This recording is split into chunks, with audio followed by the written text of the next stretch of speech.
Quem é Jesus para você? O que representa Jesus para os homens? O que a Bíblia diz acerca dele?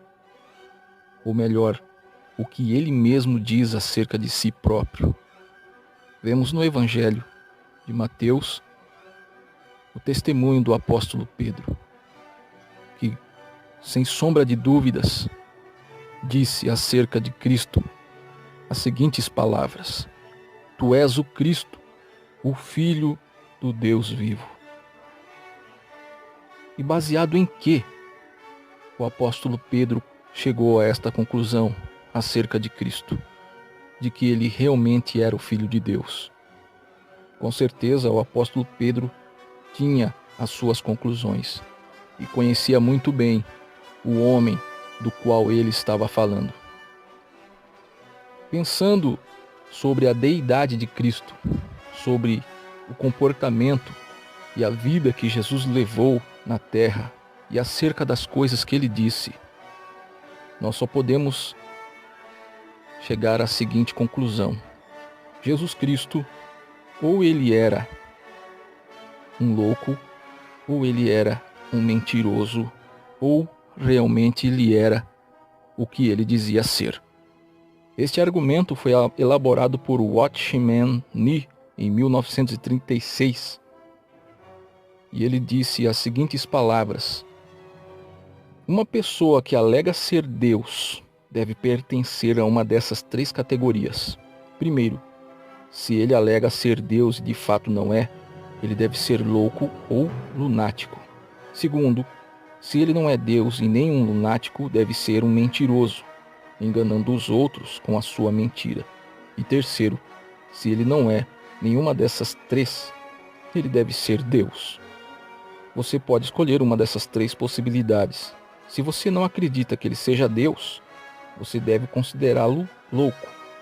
Se você não consegue vê-lo como nenhum desses dois, você tem de vê-lo como um mentiroso. Não há necessidade de provarmos se Jesus é Deus ou não. Tudo o que temos de fazer é descobrir se ele é um lunático ou um mentiroso. Se ele não for nenhum e nem o outro, logo ele deve ser o Filho de Deus.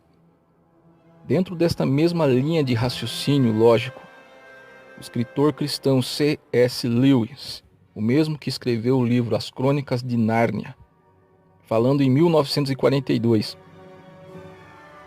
e depois publicado na obra Cristianismo Puro e Simples, em 1952, deu ao argumento a sua formulação mais memorável.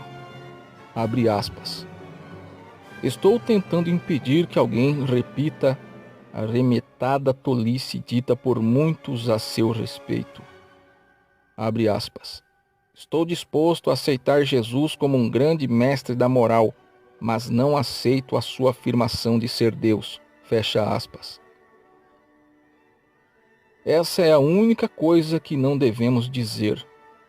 Um homem que fosse somente um homem e dissesse as coisas que Jesus disse, não seria um grande mestre da moral. Seria um lunático, no mesmo grau de alguém que pretendesse ser um ovo cozido, ou então o diabo em pessoa. Faça a sua escolha. Ou esse homem era e é o Filho de Deus, ou não passa de um louco ou coisa pior. Você pode querer calá-lo por ser um louco, pode cuspir nele e matá-lo como um demônio, ou pode prosternar-se aos seus pés e chamá-lo de Senhor e Deus. Mas que ninguém venha, com paternal condescendência, dizer que ele não passava de um grande mestre humano. Ele não nos deixou essa opção e não quis deixá-la. Agora, parece-me óbvio que ele não era nem um lunático, nem um demônio. Consequentemente, por mais estranho, assustador e inacreditável que possa parecer, tenho que aceitar a ideia de que ele era e é Deus. Fecha aspas. Então, baseado nestes argumentos de C.S. Lewis, podemos realmente acreditar que Jesus Cristo não era um mestre da moral, nem muito menos um louco, nem muito menos um mentiroso. Ele só poderia ser realmente o próprio Filho de Deus.